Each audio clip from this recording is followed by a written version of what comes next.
Okay, this is Mr. Peterson, and this is section 8.1 for Math 31. And this is the second of two videos on the section titled Lines and Angles. Okay, we're going to learn some more vocabulary here. This is used commonly in geometry. We have, in this case, the word is complementary angles. And when angles are complementary, they simply add up to 90 degrees. So in this first example here, if you add 35 and 55, those add up to 90. So you would say that those are complementary angles. Now, you don't have to know what the angles are. You just have to know they add up to 90. So in this case, this next example here, where you have a 90-degree corner there, you can say with certainty that this first angle plus this second angle plus this third angle, those three angles, I'll call them 1, 2, and 3, add up to 90 degrees, and that would make them complementary.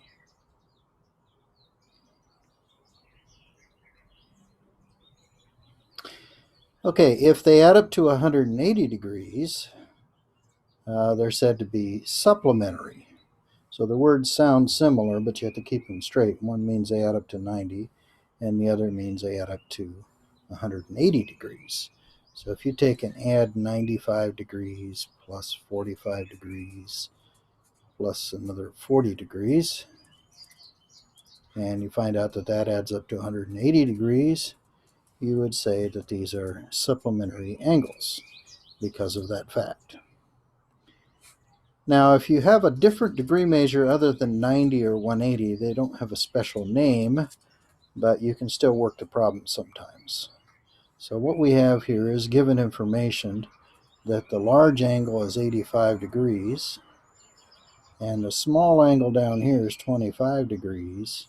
So this is a case where we simply take 85 degrees minus 25 degrees to find out that x equals 60 degrees. Okay, some more vocabulary here. The idea of intersecting, and that's simply a fancy word for crossing. So when you have lines that are intersecting, they cross. I've named them here Belmont Avenue and Main Street. We use this term when we're talking about streets. The place where they cross, we call that the intersection. So when lines cross each other, they're intersecting. Okay, if they intersect each other at a 90 degree, and there's four 90-degree corners, then they're said to be perpendicular to each other. Very common to see streets set up on a perpendicular grid, with the most common format being north and south streets crossing east and west streets.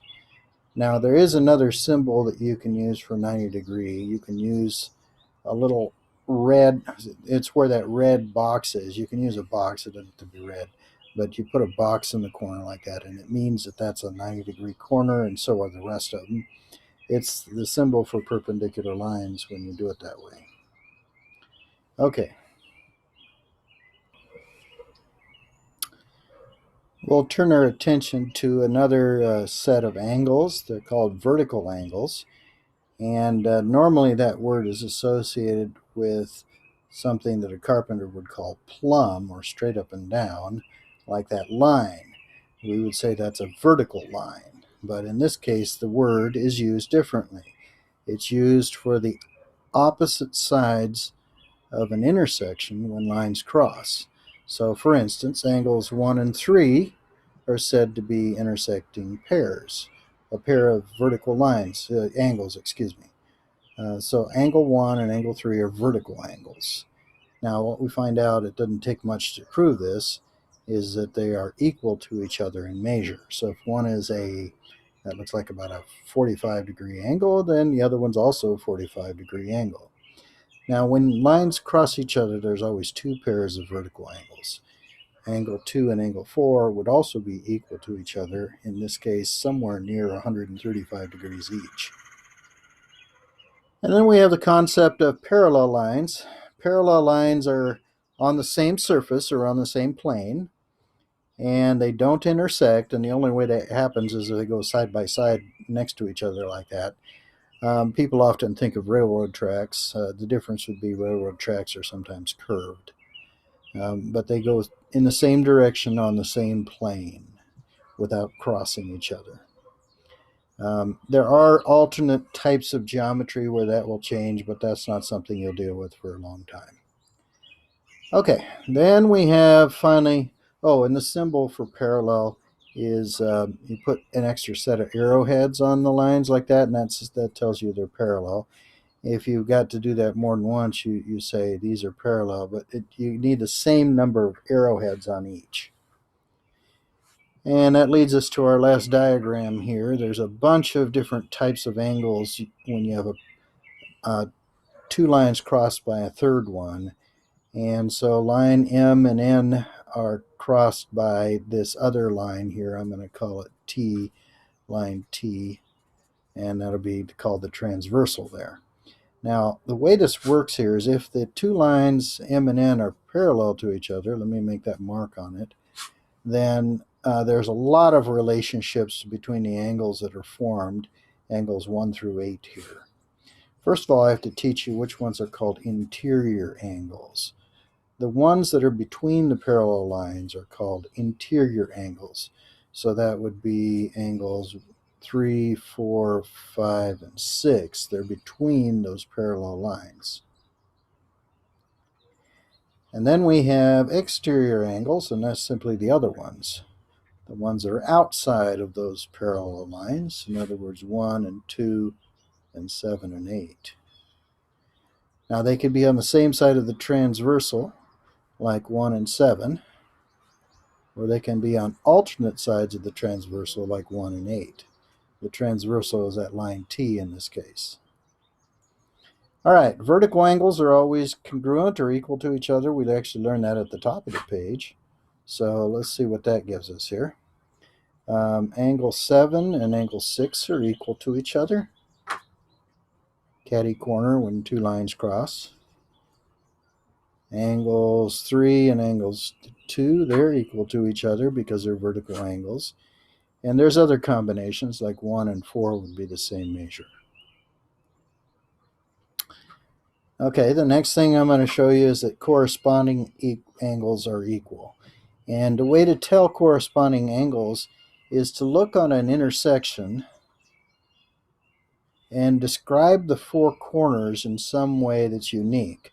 I usually go with top left, top right, bottom left, bottom right. And then the angle down here that has the same description in its own intersection corresponds. So for instance, you could have top right, angle number 2 is in the top right of its intersection, and the other top right is angle 6. So I'll highlight those. These are corresponding angles. They're both in the top right position, and they are equal to each other if the lines are parallel. Another example of that would be top left and top left. So whatever measure you would get with a protractor, if you were to measure the degrees in angle 1, it would be the same as angle 5. And that's based on the fact that these lines are parallel to each other. Okay, alternate interior angles. So you'll remember that the interior angles here are the ones that are in between the parallel lines. And if you have one from one side and another from the other side of the transversal, they're alternate interior angles. So for instance, here's the other pair. And those are equal to each other also.